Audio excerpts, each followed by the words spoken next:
Unemployed English major here, internet's busiest femboy YouTuber. I'm out here risking frostbite to tell you what you should do in college. My name's Louis Angel. If you don't know who I am, I run a self-improvement channel geared towards sensitive men, feminine men, emotional men, femboys, submissive men, anyone under that general category. If you don't fall under it, you're still welcome here. So I recently read an article, which I will probably put up on the screen. Let me give some area for it, like right there. Talking about this girl who's like 26 years old. She graduated from university with 2 degrees in communication and theatrical arts.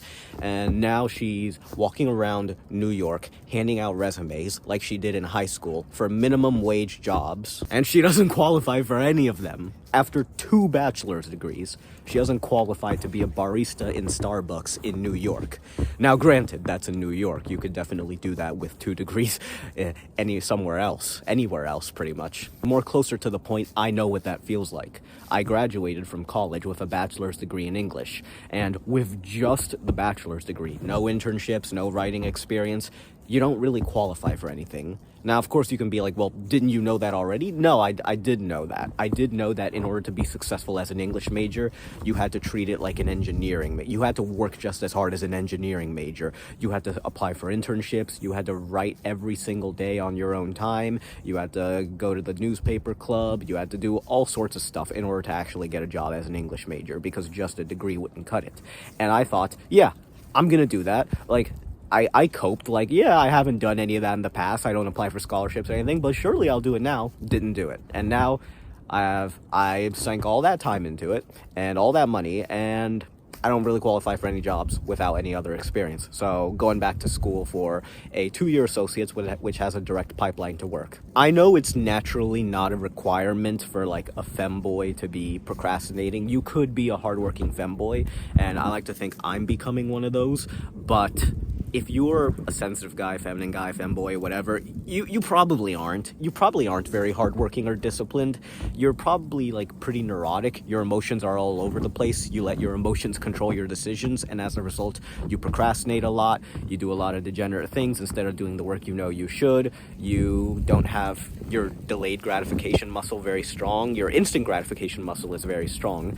So as a femboy, submissive man, emotional man, feminine man, I would say look at your history and acknowledge the truth. If you have a history of applying to scholarships, doing a bunch of extracurricular activities, being a head position in some of them, like president, vice president, treasurer, then yeah, maybe you could succeed as a liberal arts major, like English or communications or theatrical arts, because you've shown that you can do the work there. Like, that's the thing. I feel like the people who succeed in these majors are people who don't really need them. Like, they would have succeeded anyway in an engineering or accounting major or something like that. But if you need it, as in you can't imagine yourself doing the work for engineering or accounting or biomed, and you can only do the work of an English major, but you don't apply to scholarships, don't fall in love with your potential. Fall in love with patterns. If you haven't applied to scholarships, if you haven't been in any clubs or been in any leadership positions, or if you haven't done a bunch of extracurricular stuff, unless you start doing it, you're probably not going to do it. Try to prove yourself in some other thing that's less time consuming and less expensive before you do it there. If you do go to college, I would honestly only recommend it if you haven't done any of the things I mentioned. I would honestly only recommend it if it's a program that has a direct pipeline to work. Those are usually STEM, but even quite a few STEM majors don't have a direct pipeline to work, like the pure sciences, I believe, like math, biology, chemistry. You have to do something else to get work. So a good way to see if it has a direct pipeline to work is, does it need official certification?